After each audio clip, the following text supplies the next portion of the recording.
यिनीहरूले नेपालप्रति अब एउटा चाहिँ रिभ्यू गर्छन् यो भ्रमणपछि, किन यो भ्रमण उनको पहलमा हुन थालेको छ एउटा हामीले बुझ्नुपर्ने हैन। दोस्रो कुरो चाहिँ चिनिया राष्ट्रपतिपछिको दोस्रो शक्तिशाली व्यक्तिले यो भ्रमण गर्दैछन्। दोस्रो कुरा अब यो मैले के देख्छु भने मेरो अनुमानमा अब एमसीसीका एउटा मलाई लाग्छ एमसीसीसँग कुरा उठ्यो भने एउटा कुरामा उठ्ने हो, किन चिनियाहरू चाहिँ अमेरिकन जस्तो नाङ्गो भएर चाहिँ देखिन सक्दैनन् हैन, सर्वाङ्गी नाङ्गो। उनले दुई तीनटा कुराहरूमा उनको ख्याल गर्नुपर्छ। एउटा एमसीसी अनुमोदन गर्ने बेला अमेरिकाले जुन धम्की दियो त्यो धम्कीको काउन्टरमा उनीहरूले बोलेका छन् हैन। यो धाक धम्की को चाहिँ चीनले काउन्टर गर्नेवाला छ भनेको छ एउटा कुरा हामीले त्यो शेरबहादुर देउवा प्रचण्ड र केपी शर्मा ओलीलाई फोन गरेर सहायक विदेश मन्त्री डोनाल्ड लूले अमेरिकाका सहायक विदेश मन्त्रीले धम्काए नेपालका शीर्ष राजनीतिक दलका शीर्ष नेताहरूलाई धम्काए, त्यसको प्रधानमन्त्रीलाई समेत धम्काए त्यसको प्रतिकार गर्ने भनेर चीन बोलेको छ एउटा कुरा। दोस्रो उसले के भनेको छ भन्छ भने उसले चासो राख्ने दोस्रो कुरो यिनले जो व्याख्यात्मक प्रस्ताव भने नि त्यो तिमीहरूले कार्यान्वयन गर्छौ गर्दैनौ उनले सोध्ने त्यो हो, उनले त्यो पक्कै सोध्छन् मलाई लाग्छ। 5 वर्ष एमसीसी भन्दा अगाडि सम्झौता भएको बीआरआई 5 वर्षदेखि एउटा पनि सम्झौता अगाडि बढ्न नदिएर यिनले पेन्डिङमा राखेका छन्। ओलीको कार्यकाल पेन्डिङमै राखेर सकियो, शेरबहादुरले गर्ने प्रश्नै भएन हैन। त्यसकारणले त्यसको उनले जवाब माग्छन् र यो सबै चिज के को निम्ति हुन्छ भन्छ भने युक्रेनको घटनापछि केही देशहरूसँगको सम्बन्ध पुनर्विचार गर्नुपर्ने एउटा बाध्यता उनीहरूको अगाडि आइसकेको छ।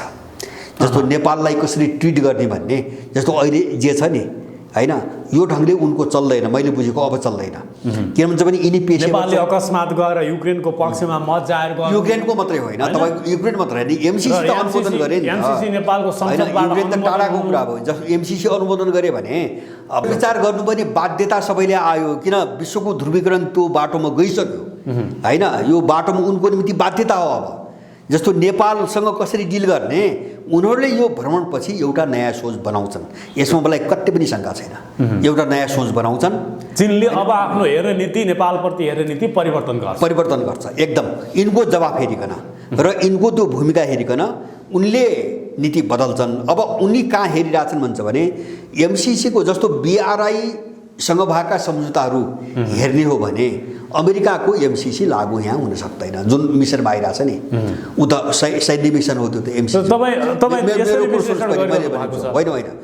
एमसीसी बीआरआईसँग भएका सम्झौता अगाडि बढ्ने हो भने एमसीसीको अमेरिकन मिसन अगाडि बढ्दैन हैन। किन बढ्दैन? अब एमसीसी चाहिँ अगाडि बढाउने भने बीआरआई कार्यान्वयनमा आउँदैन, सम्भवै छैन। किन सम्भव छैन भन्छ भने पहिलो कुरो त सम्झौतामा अमेरिकी कानुन लाग्ने कुरा गरिसकेका छ, पहिलो कुरा हैन।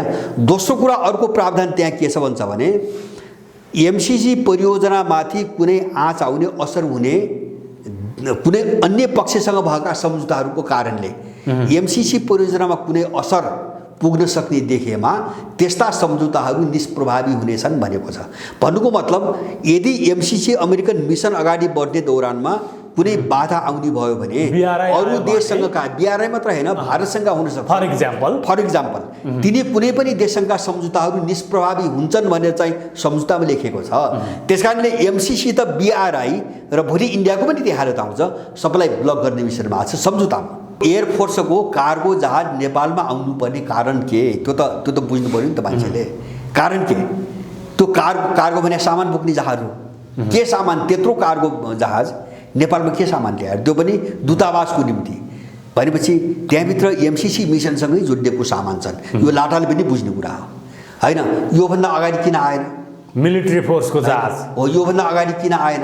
जस्तो एमसीसी अनुमोदन हुनुभन्दा अगाडि किन आएन? लिङ्कडेल आएपछि मान्छेहरूको आकर्षण धेरै बढेको छ। जस्तो काङ्ग्रेस एमाले माओवादीबाट धेरै मान्छेहरू गएका छन्। कतिपय स्वतन्त्र मान्छेहरूलाई पनि अलिकति केही हुन्छ कि भन्ने खालको एउटा आशा पलाएको छ। अब त्यो रापरपालाई उनीहरूले कसरी अगाडि लान्छन् त्यो म भन्न सक्दिनँ अहिले, किन कमल थापाले हार्दैमा र कमल थापाको ठाउँमा अर्को व्यक्ति आएर मात्रै रापरपा सच्चिने होइन हैन। किन रापरपा सच्चिने भनेको कोर्स करेक्सनको कुरा हो। उनले बोलेका सिद्धान्त र मूल्य मान्यताहरू करेक्सन गर्ने कुरा हो। यो गरेन भने उनी 6 महिनापछि यो सबै मोहभङ्ग हुन्छ, 6 महिनापछि यो सबै सिद्धिन्छ। अब करेक्सनको बाटोमा गए भने उनीहरू सत्ता करेक्सन गर्नुपर्छ। राप्रपाको मूल नीति र सिद्धान्तभित्र नवउदारवादको सिद्धान्त बोकेर राप्रपा कहीँ पनि पुग्दैन।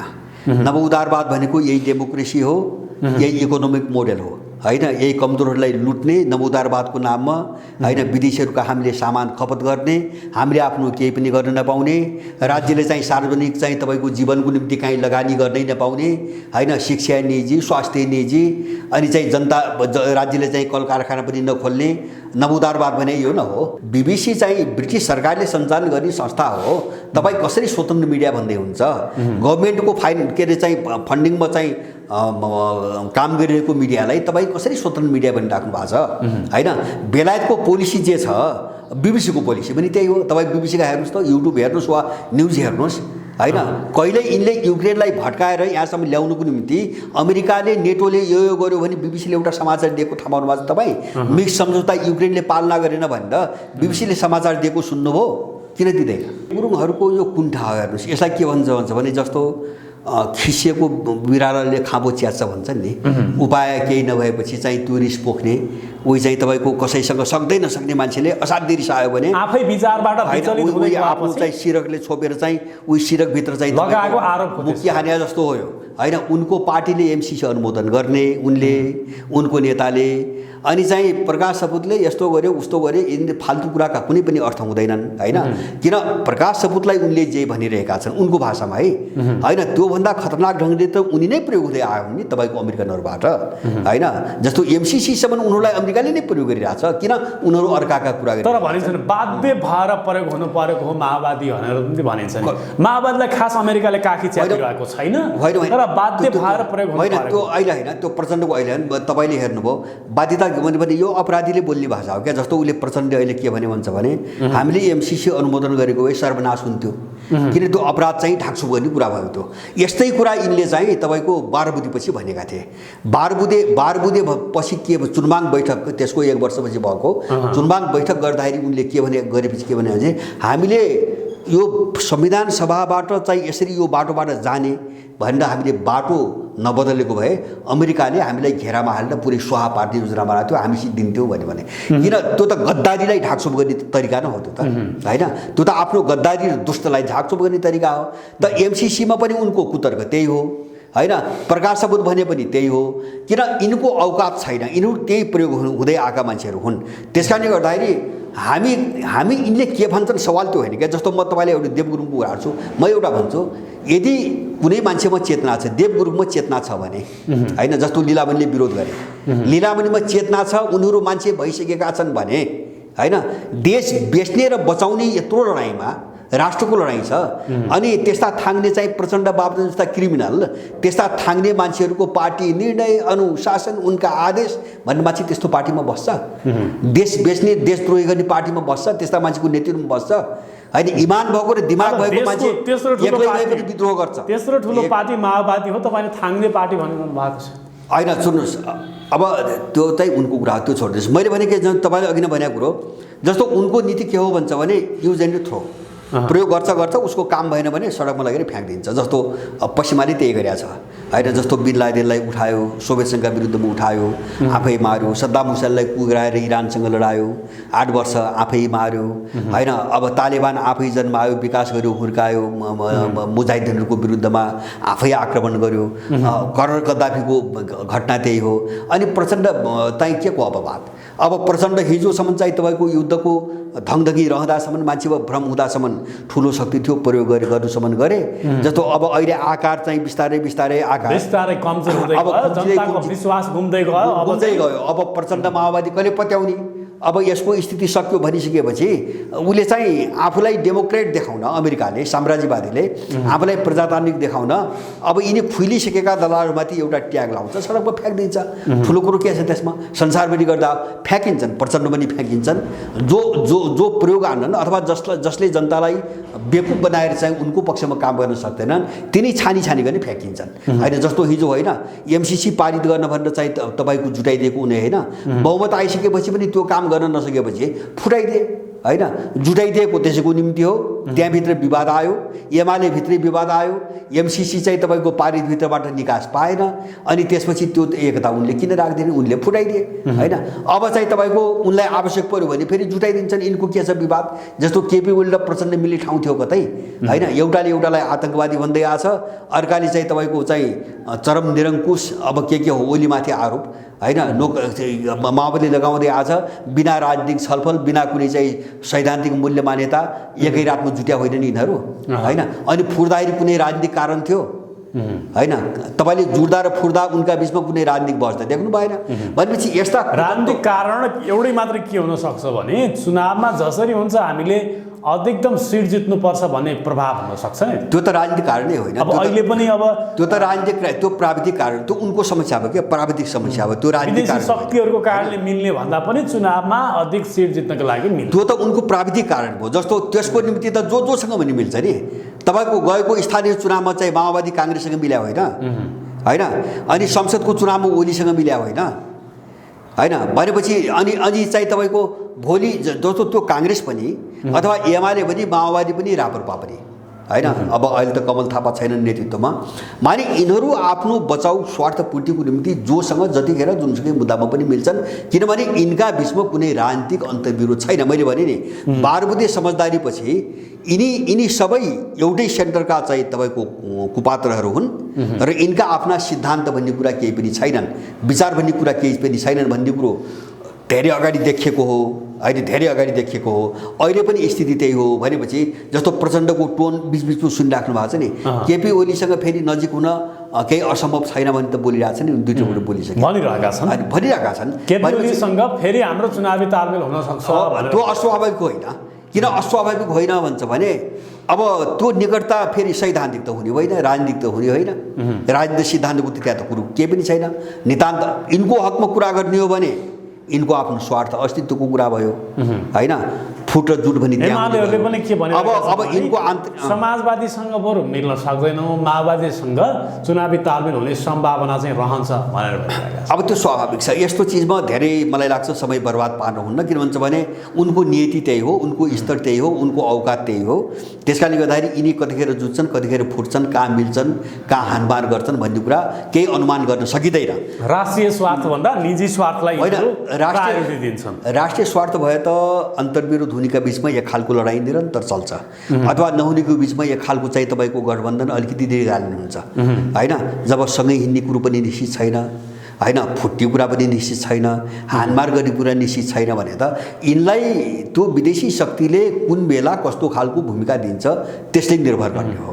अब यिनलाई फेरि जोडेर चुनावमा जोडेर एउटा अर्को खालको भूमिका दिनुपर्छ भन्ने चाहिँ कहीँबाट तय भयो भने जुट्छन्, फेरि चुनावमा जुट्छन्, के ठुलो कुरा छ। त्यसको परिणामस्वरूप अहिले दुई दलको कन्सेप्ट हो।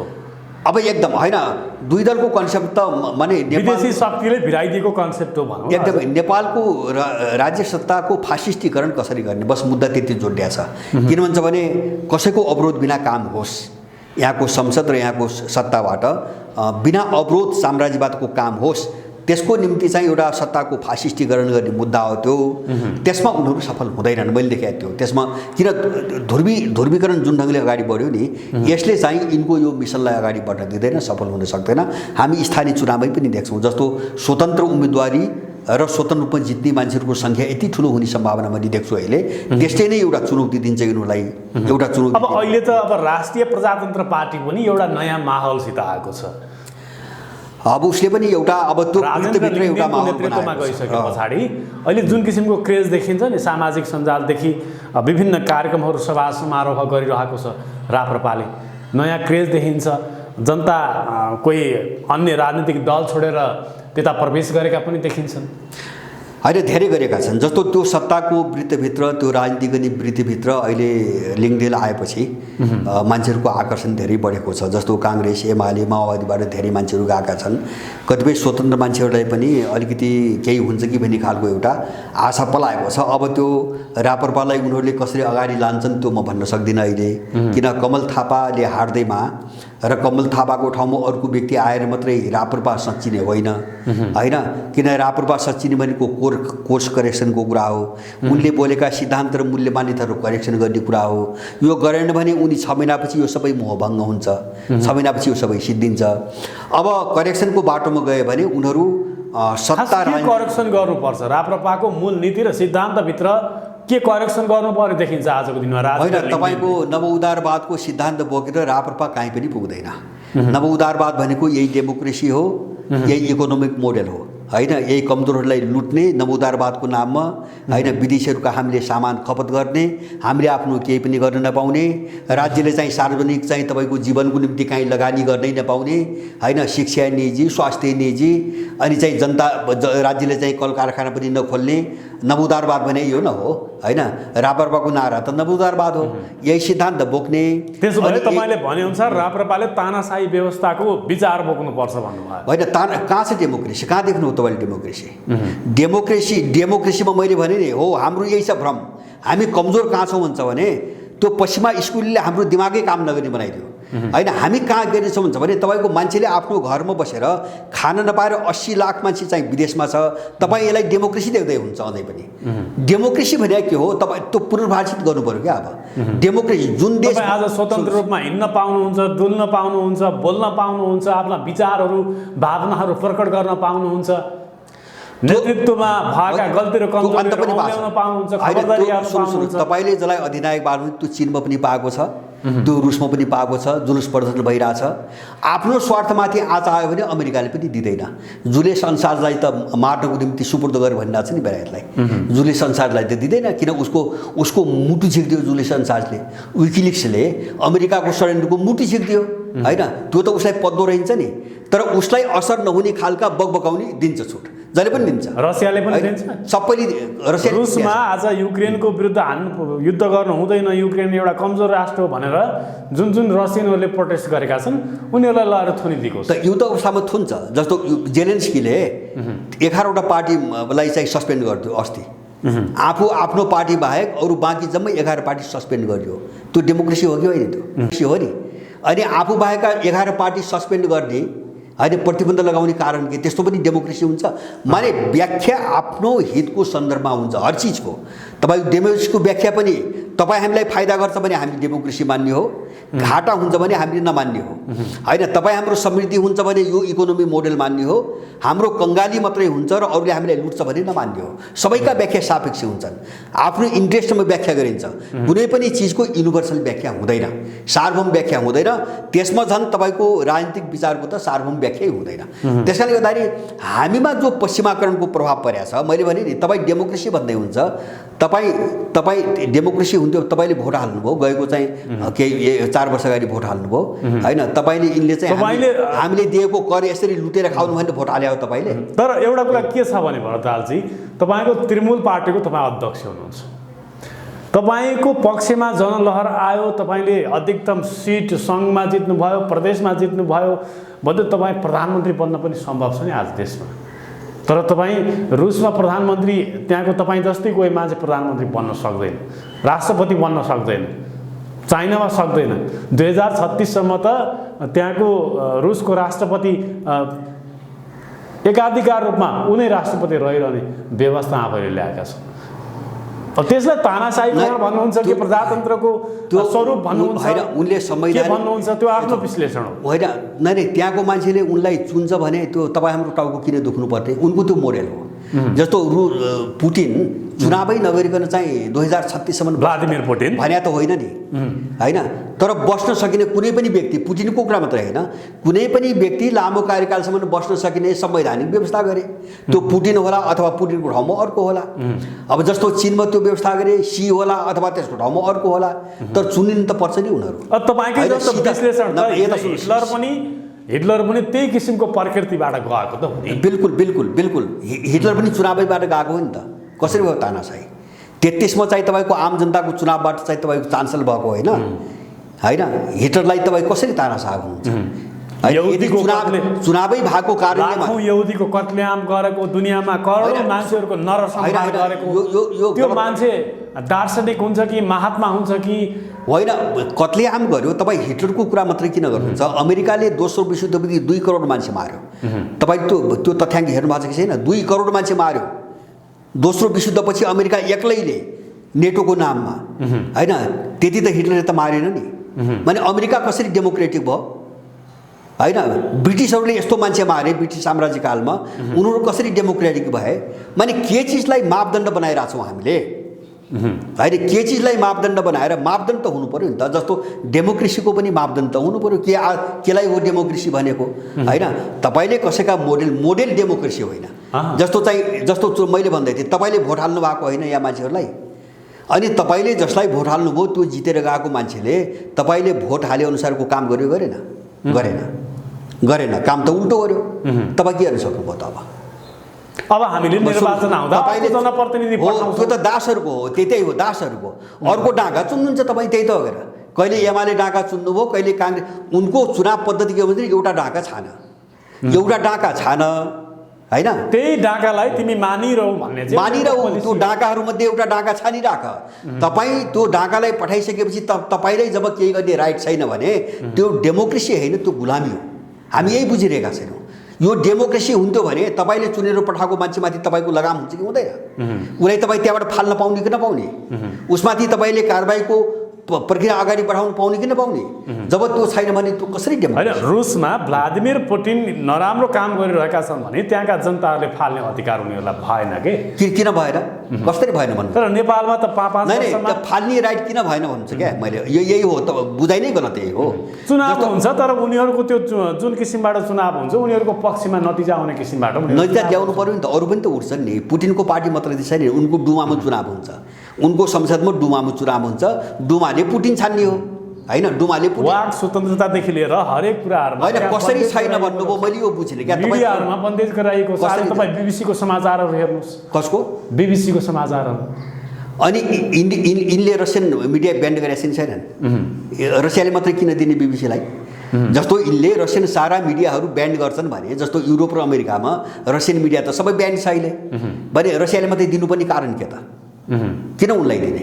जस्तो बिबिसीले के भनिरहेको छ भने रसियामा एकहोरो भ्लादिमिर पुटिनको पक्षमा मिडियाहरू वकालत गर्ने गर्छन् भनेर भनिरहेको छ। एकहोरो त्यो बिबिसीको कुरा हो। मैले हेर्छु, सब मिडिया हेर्छु, विरोधी मिडिया पनि हेर्छु रसियाका। उनीहरूले पश्चिमाको आवाज भनिरहेका छन्। होइन, पश्चिमाको आवाज मात्र होइन, त्यो अहिले चाहिँ पश्चिमा मिसनमै जो बिबिसी चाहिँ ब्रिटिस सरकारले सञ्चालन गर्ने संस्था हो। तपाईँ कसरी स्वतन्त्र मिडिया भन्दै हुन्छ? गभर्मेन्टको के अरे चाहिँ फन्डिङमा चाहिँ काम गरिरहेको मिडियालाई तपाईँ कसरी स्वतन्त्र मिडिया भनिराख्नु भएको छ? होइन, बेलायतको पोलिसी जे छ, बिबिसीको पोलिसी पनि त्यही हो। तपाईँ बिबिसीका हेर्नुहोस् त, युट्युब हेर्नुहोस् वा न्युज हेर्नुहोस्, होइन? कहिले यिनले युक्रेनलाई भड्काएर यहाँसम्म ल्याउनुको निम्ति अमेरिकाले, नेटोले यो गर्यो भने बिबिसीले एउटा समाचार दिएको थाहा पाउनु भएको छ तपाईँ? मिक्स सम्झौता युक्रेनले पालना गरेन भनेर बिबिसीले समाचार दिएको सुन्नुभयो? किन दिँदैन हो? त्यस कारणले यो चाहिँ तपाईँको माने हाम्रो समस्या के हो भाइ भन्छ भने, हामी पश्चिमा स्कुलिङ र उनको शिक्षा प्रणालीको जहरबाट सारांश के बुझ्नु अचेत भइरहेका छौँ। सारांश के बुझ्नु पर्यो भने नेपालको डेमोक्रेटिक सिस्टम यो डेमोक्रेटिक सिस्टम होइन भन्ने बुझ्नु पर्यो, होइन? डेमोक्रेटिक भए त जनता खुसी हुन्थ्यो नि त। डेमोक्रेटिक सिस्टम भएको भए, मैले यहाँ मात्रै भन्दैन, जस्तो यहाँ मात्रै भन्दैन, मैले त समग्रमा डेमोक्रेसीको यो मोडेलकै कुरा गरिरहेको छु। डेमोक्रेसी हुन्थ्यो भने मैले भन्नुहोस् न, म तपाईँले डेमोक्रेसी भनेको के हो? त्यसको चार्जेट के हो? मान्छे, पिपुल, होइन? नागरिक खुसी होस्, सुखी होस्, सुरक्षित होस्, रोजगार होस्, त्यही नै हो डेमोक्रेसी भने। डेमोक्रेसी भने तपाईँ गएर सत्तामा गएर लुट्ने भने त होइन नि। पावरमा को जान्छ भन्ने कुरा आम पिपुललाई के मतलब, होइन? पावरको कुरा चाहिँ पोलिटिकल इलिटहरूको कुरा हो, होइन? पोलिटिकल अभिजातहरूको कुरा हो। यो आम जनतालाई यसको सरकार हुँदैन। आम जनतालाई आफ्नो जिन्दगीको सरकार हुन्छ, होइन? काम गरेर, श्रम गरेर, सुरक्षित रहेर खुसीसँग बाँच्न पाउनु पर्यो। आम मान्छेको सरकार यति हो। कहाँ छ? तपाईँको चीन अधिनायकवादी भन्नुभयो। चीनले बेरोजगारी उन्मूलन गर्यो, पोभर्टी लाइन गरेको चीनमा बेरोजगारी छैन, होइन? इन्डियामा चाहिँ करोडौँ मगन्ते छन्, होइन? गरिबीको रेखामुनि चाहिँ तपाईँको 30 करोड मान्छेहरू छन्। तपाईँ डेमोक्रेसी भन्दै हुनुहुन्छ, होइन? जसले जनतालाई, तपाईँको अमेरिकामा प्रत्येक स्कुलमा, प्रत्येक सडकमा, सार्वजनिक ठाउँमा एउटा दिमाग विक्षिप्त भए मान्छेले फटाफट गोली चलाएर यसरी मान्छे मारिरहेछ, होइन? झनै प्रत्येक हप्तामा चाहिँ तपाईँको त्यो घटना घटिरहेछ। किन खुसी छैन मान्छे? कसलाई डेमोक्रेसी भन्दै हुन्छ तपाईँ? कसको निम्ति हो डेमोक्रेसी? यो आम मान्छेको निम्ति हो भने बहस गर्नु पर्यो हैन? अब हामी उनले फैलाएको कुप्रचारमा लागेर त्यो एलिटको पक्षमा मात्रै हामीले चाहिँ बोल्ने हो भने त्यो डेमोक्रेसी हो। यसमा धेरै छलफल गर्नु पर्दैन। त्यसकारणले यो पुनर्विचार गर्नुपर्ने, मैले भने नि मोडालिटी, कसैले चाहिँ दलहरू खडा गर्ने, डाकाहरू चाहिँ खडा गर्ने, एउटालाई छान भन्ने, कसैले त्यो मोडेल अपनाए, कसैले के अपनाए, ऊ संसदमा जान्छ, डुमामा चुन्छन्। डुमामा त प्रतिनिधित्व जनताले चुन्छ नि रुसमा पनि, अनि डुमाले पुटिन छान्ने हो। चीनमा पनि त देशभरि चुनाव हुन्छ र त्यहाँ मान्छे चुनिन्छन् हैन? कङ्ग्रेसमा जान्छन्, कङ्ग्रेसको मान्छेले चुन्ने हो। किन हुँदैन चुनाव? त्यहाँ अरू पार्टी किन छैनन्? चीनमा पार्टी छैनन्, चुनाव लड्ने पार्टी छन्, जित्ने केही सिट जित्ने पार्टी छन्। त्यही रसियामा चाहिँ 7-8वटा पार्टीहरू डुमामा जितेका छन्। दोस्रो ठुलो चाहिँ कम्युनिस्ट पार्टी छ, सायद मलाई लाग्छ 30-31 सिट छ उसको। कसले भन्छ चुनाव हुँदैन? भनेपछि माने यो साम्राज्यवादीहरूको हौवा हो। त्यसकारणले हामी अलि कन्टेन्टमा अन्तर्वस्तुमा हामी राप्रपाको एजेन्डाबाट व्याख्या गर्दै गर्दै उहाँसम्म पुगेछौँ। राप्रपाले अवलम्बन गरेका के एजेन्डाहरू, विचारहरूमा के सुधार गर्नुपर्छ भन्ने पक्षमा हामी बहस गर्दै थियौँ। होइन, सुधार त यस्तो हो, जस्तो मेरो भनाइ के हो भन्छ भने, जस्तो हामी जसरी गइरहेको छौँ, मेरो भनाइ के हुन्छ भने यो प्रजातन्त्र, विकास, मानव अधिकार अथवा चाहिँ तपाईँको विभिन्न नाममा यो पश्चिमा जो चक्रव्यूह विश्वभरि चाहिँ गाजो नि यो चक्रव्यूहले, हामी यसको जहरबाट पहिले निस्कन जरुरी छ हैन? र यसलाई आफ्नो आवश्यकता, हाम्रो आफ्नो आवश्यकता, सबै देशमा आफ्नो आवश्यकता फरक छन्। चीनीहरूको आवश्यकता फरक छ, किन अर्काको मोडेल बोक्नु पर्यो हैन? किन पश्चिमा मोडेल बोक्ने, किन बोक्ने चीनले, रुसले किन बोक्ने, जबकि त्यो समाजै फरक हो हैन? त्यहाँको सामाजिक सम्बन्धै बेग्लै छ, त्यहाँको सभ्यतै बेग्लै छ, उनको आवश्यकता बेग्लै छ। भने ब्रिटिस र अमेरिकन मोडेल बोक्नुपर्ने कर छ उनीहरूलाई, भने हामीलाई पनि कर छैन। न हामी चिनिया मोडेल बोकौँ, न हामी रसियन मोडेल बोकौँ, न हामी अमेरिकन ब्रिटिस मोडेल बोकौँ। हामी कहाँ जानु पर्यो भन्छ भने हामीलाई चाहिएको के? डेमोक्रेसी चाहिएको के? हामी कस्तो हुन चाहेको? मैले भने नि, मान्छे सुखी होस्, खुसी होस्, समृद्ध होस्, सुरक्षित होस् र चैनसँग बाँच्न पाओस्। डेमोक्रेसीको सार त त्यही हो। डेमोक्रेसीको सार भनेको, डेमोक्रेसीको अन्तर्वस्तु भनेको त त्यहाँ चाहिँ दल हुन्छ कि हुन्न, दुईटा दल हुन्छ कि बहुदल हुन्छ कि एक दल कि हुन्छ कि, त्यो त मोरालिटी हो। त्यो त मोरालिटी हो, त्यो डेमोक्रेसीको त अन्तर्वस्तु होइन। त्यो त अब त्यही डेमोक्रेसीलाई कुन ढङ्गले अभ्यास गर्ने भनेर मान्छेले आफ्नो अनुकूलतामा विकास गरेका मोडेल हुन्। अब चिनिया मोडेल एउटा छ, रसियन मोडेल अर्को छ, अमेरिकन मोडेल द्विदलीय छ, ब्रिटिस मोडेल बहुदलीय छ हैन? अब जर्मनमा चाहिँ अर्कै मोडेल छ, चान्सलर मोडेल छ। भने मोडेल आफ्नो हुन्छ। त्यसकारणले गर्दाखेरि अहिले चाहिँ मोडेलको होइन हाम्रो बहस।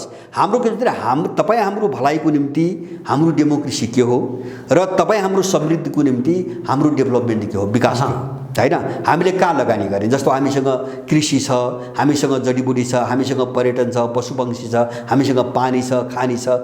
हामीले लगानी त्यहाँ गर्ने कि हामीले स्मार्ट सिटीमा लगानी गर्ने? हाम्रो आवश्यकता के हो? हामी यो मोडेलमा बहस गरौँ। हाम्रो विकास जे हो हामी त्यहाँ जाउँ हैन? जे उनले लुट्नको निम्ति हामी माथि बोगाइरहेछन्, हामी त्यहाँ जाने। जस्तो नेपाललाई के विकास भन्नुहुन्छ? विकास होइन यो त बजार हो हैन? मान्छेले विकासलाई चाहिँ बजारलाई विकास भनिरहेछ, झिलिमिली विकास होइन हैन? यो सबै विदेशी माल हो। नागरिकको जीवन स्तरमा जबसम्म परिवर्तन आउँदैन विकास पनि भनिँदैन। र नागरिक जबसम्म चाहिँ कुनै पनि चाहिँ तपाईँको निर्णायक रूपमा काम गर्ने अधिकारमा रहँदैन तबसम्म त्यसलाई डेमोक्रेसी भनिँदैन। त्यसकारण हो यो लडाइँ हो, विश्वको अहिलेको यो सङ्कट यो हो। मैले यहाँ जोड्न खोजेको विश्वको, जब मैले भने दुईवटा समानान्तर विश्वको उदय भयो नि अब युक्रेन घटनापछि हैन? त्यो चाहिँ पावरहरूको चाहिँ टक्राउ मात्रै होइन, हामी यो भ्रममा छौँ हैन? त्यहाँ इकोनोमी पनि बेग्लै खालको छ, त्यहाँ पोलिटिकल सिस्टम पनि बेग्लै खालको छ, त्यहाँ चाहिँ अन्तर्राष्ट्रिय नेटवर्किङ पनि बेग्लै खालको छ। इन्टरनेट त आफ्ना चाहिँ बनाउने दिशामा गइसक्यो। इन्टरनेट पनि अब ग्लोबल इन्टरनेट भङ्ग हुने स्थिति आइसक्यो भने तपाईँको त्यहाँसँगै एउटा युगका विरुद्ध लड्ने आधुनिकतावादको नाममा यो नवोदारवादसम्म पश्चिमाहरूको जो अत्याचार थियो यसको अन्त्य हुँदैछ। यो ढल्यो, अब यो ढल्यो होला, यसको एउटा ब्लक रहला हैन? तर विश्वमा यसको वर्चस्वको अन्त्य भयो। लडाइँ एउटा युक्रेन रसियासँग हार्यो भन्दैमा यो सबै पश्चिमाहरूको प्रभाव हराउँछ भन्नेमा कुरा लाग्छ तपाईँलाई? विश्वास गर्नुहुन्छ? युक्रेन निमित्त कारण हो, युक्रेन निमित्त कारण हो। त्यो त कुनै पनि घटना विश्व अझैसम्म हारिरहेको छैन, होइन भने युद्ध लडिरहेको होइन। युद्ध युक्रेनले नहारे पनि मैले जे भने त्यो भयो। अब युक्रेन नहारे पनि मैले जे भनेको छु त्यो भयो। के भयो भन्छ भने अब पश्चिमाहरूको एकल वर्चस्वको अन्त्य भयो अब विश्वको राजनीतिमा हैन अमेरिकाको वर्चस्व भनौँ न अझ गयो अन्त्य भयो। अब यिनको जो मोनोपोली एकलौटी थियो नि, यिनले चाहेपछि जे पनि हुने, पहिलो कुरो त्यसको अन्त्य भयो। नम्बर 1 पावर ब्यालेन्स चाहिँ तपाईँको उल्टियो। नम्बर 2 ग्लोबल अर्डर जो भन्थे नि यिनीहरूले, त्यो अर्को अर्डर चाहिँ तपाईँको उसमा आयो हैन। केवल रसियाले मात्रै पश्चिमा राष्ट्रहरूको प्रभाव आज चीनले हेर्नुहोस् आफ्नो इकोनोमिक फाइदाका लागि उसले बेनिफिटको लागि मात्रै हेर्दै गर्छ। यही हो हाम्रो बुझाइको समस्या के हो भाइ भन्छ भने चीनले रसियालाई हतियार दिन सक्दैनौँ यदि आवश्यक पर्यो भने पनि भनेर भनिरहेको छ। यता सुन्नुहोस्, हाम्रो बुझाइको समस्या कहाँ छ भन्छ भने हामीले कुनै पनि घटनालाई मैले भने नि हामीले रसिया मात्रै देखिरहेछौँ।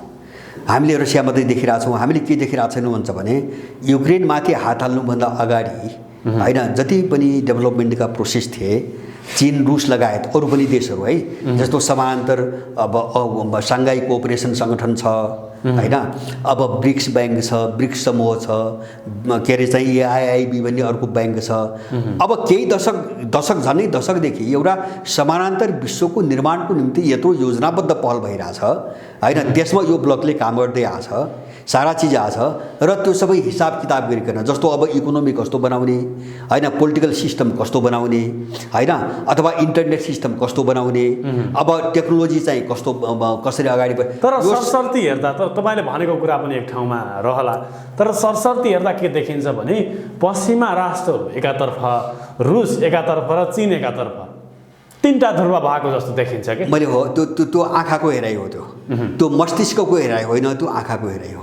मैले समस्या केवल कम्युनिस्ट राष्ट्रहरू भएकै आधारमा कम्युनिस्ट मात्रै छैन, कम्युनिस्ट मात्रै होइन। तपाईँको टर्की कहाँको कम्युनिस्ट हो, इन्डिया कहाँको कम्युनिस्ट हो? तपाईँको अहिलेको त देख्नुहुन्छ रसियाली परिणाम बाहिर जो हेर्दाखेरि त जस्तो अमेरिकनहरूको नाकाबन्दीलाई इन्कार गरेर अहिले ग्यास त किन्न थाल्यो नि त इन्डियाले हैन। त्यो कुरा अमेरिकाको कुरा स्वीकार गरेन हैन, प्रतिबन्ध लगाछ तर सस्तोमा पाएपछि अमेरिकाको अर्डर मानेन हैन। तपाईँको इन्डिया त्यसमा छ, त्यहाँ त चाहिँ फेरि रुस आफै कम्युनिस्ट देश होइन, पुटिन आफै कम्युनिजमको विरोधी हुनु उनले भनिरहेछन्। अहिले रुसको यो हालत पुर्याउनुमा लेनिनको चाहिँ तपाईँको भूमिका छ भनिरहेछन्, किन उनले चाहिँ हिजो सोभियत सङ्घको पालामा गलत व्याख्या गरेर रुसको भूभागलाई चाहिँ तपाईँको एउटा स्वतन्त्र राष्ट्रको दर्जा नदिएको भए यो समस्या आउँथेन भनेर उनी बोलिरहेछन्। उनी कम्युनिस्ट विरोधी हुन्, कम्युनिस्ट पनि होइनन् हैन। त्यो मात्रै होइन, एउटा ब्रान्ड हो, चिनै होइन कम्युनिस्ट, जस्तो हामी जो शास्त्रीय रूपमा बुझ्छौँ नि हैन। यत्रो मार्केट इकोनोमी छ हैन, अरबपति छन्, खरबपति छन् भनेपछि अब त्यसरी हेरेर नाम कसले के राखेको छ त्यो आधारमा हिजो कहाँ थियो त्यो आधारमा होइन क्या हेर्ने। जस्तो अहिले चीन रसियन ब्लक भनौँ नि, अहिले सरस्वती आँखाले हेर्दा इन्डिया पनि त्यही देखियो, ब्राजिल पनि देखियो, मेक्सिको पनि देखियो। इन्डियाको त पुरानो एक किसिमको सम्बन्ध रसियासँग हिजो इन्डिया पाकिस्तानको लडाइँ हुँदादेखि लिएर पाकिस्तानलाई अमेरिकाले सहयोग गर्थ्यो, रसियाले इन्डियालाई सहयोग गर्थ्यो। त्यो सम्बन्धको आधारमा उनीहरूले आफ्नो पुरानो सम्बन्धलाई स्थिर बनाइरहेका छन्, त्यसलाई नै अगाडि बढाइरहेका छन्। चाइना, भारत, रसिया एक ठाउँमा हुन्छन् पूर्वी राष्ट्रहरू भन्ने यो कुरा त्यति अत्युक्ति नहोला कि भन्ने होइन। यस्तो छ, अत्युक्ति यस्तो हो, अहिलेसम्म त्यही देखिया छ। मैले त पहिलेदेखि भन्दै आएको हो, अबको विभाजन पूर्व र पश्चिमै हुन्छ, यो अर्को विभाजन यहाँ हुँदैन। र मैले पहिलेदेखि अब नेपालले पश्चिमा राष्ट्रहरूलाई सपोर्ट गर्नु, युक्रेनको पक्षमा मत जाहेर गर्नु बिल्कुलै गलत थियो, कूटनीतिक गलत होइन। यस्तो हो, गलत मात्रै यिनी स्वाहा हुन्छन्, यिनको सम्पूर्ण अस्तित्व मेटिन्छ।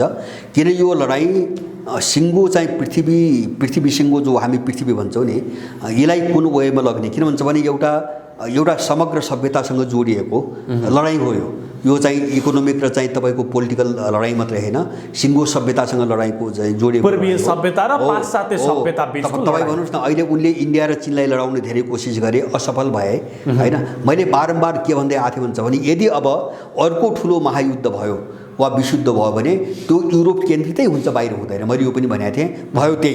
किन भन्छ भने त्यो सिभिलाइजेसनले काम गरेको छ, होइन। किन भन्छ भने पूर्वीय सभ्यता के हो भन्छ भने त्यो जाति निषेध, धर्म निषेध, भाषा निषेध पुरै द्वेषबाट विकास भएको सिभिलाइजेसन हो पश्चिमा सिभिलाइजेसन।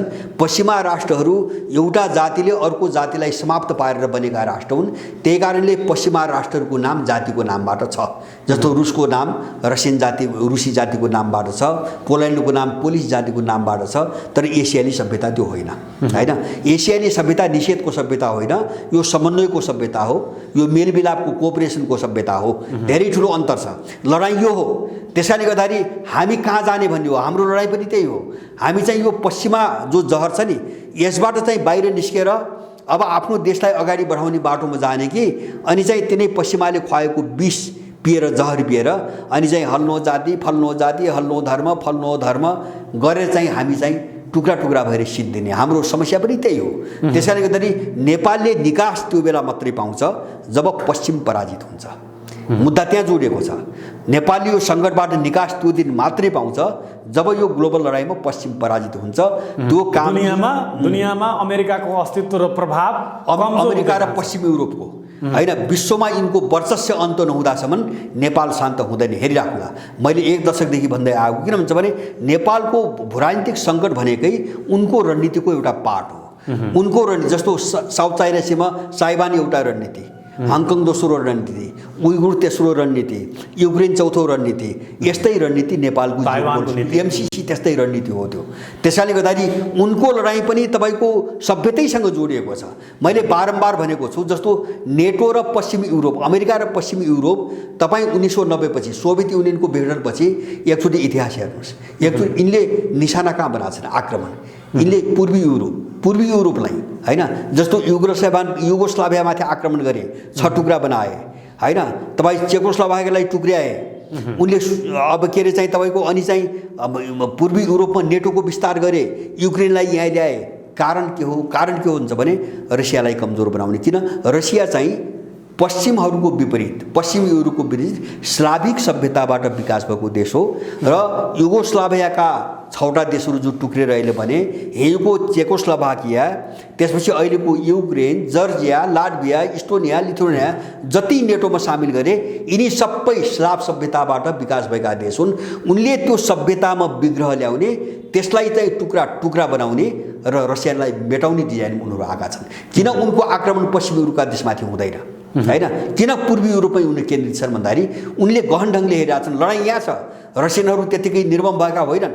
उनले सभ्यताको मुटुमा हानिरहेछन्, उनले कल्चरमाथि हानिरहेछन्, उनले उनको संस्कारमाथि हानिरहेछन्। त्यसैले गर्दाखेरि यो लडाइँमा बरु आफू मेटिएला तर रसियाले छोड्दैन। किन भन्छ भने उनको मिसन सबै बुझेको छ, उसले सबै बुझेको छ। त्यसकारणले गर्दाखेरि यो लडाइँमा पश्चिमको पराजय हुन्छ। अमेरिका पछाडि खिचिन बाध्य हुनुपर्छ। त्यस भए होइन, पछाडि त गयो, योभन्दा कति पछाडि उसको घुर्की मात्र। अमेरिका फ्रन्टमा आउँदैन, अमेरिका फ्रन्टमा आउँदैन, आएको इतिहास पनि छैन। तपाईँले दोस्रो विश्वयुद्धको कुरा दोस्रो विश्वयुद्धको कुरा गर्नुभयो। अमेरिका आएको होइन। अमेरिकामा जब चाहिँ जापानले आक्रमण गरेपछि अमेरिका मुच्छिन बाध्य भएको हो। त्योभन्दा अगाडि त ऊ अरूको लडाइँ हेरेर चाहिँ ताली बजाएर बसेको छ होइन। यसलाई पावरको समर्थन गरेको जस्तो देखाएर यो युद्धभन्दा भागेर चाहिँ तपाईँको तमासा हेरेछ। स्टालिनले धम्की दिएपछि, रुसमा स्टालिनले अमेरिकालाई धम्की दिएपछि मात्रै अमेरिका चाहिँ सामेल भएको छ। दोस्रो विश्वयुद्धमा त्यो भूमिका छ उसको।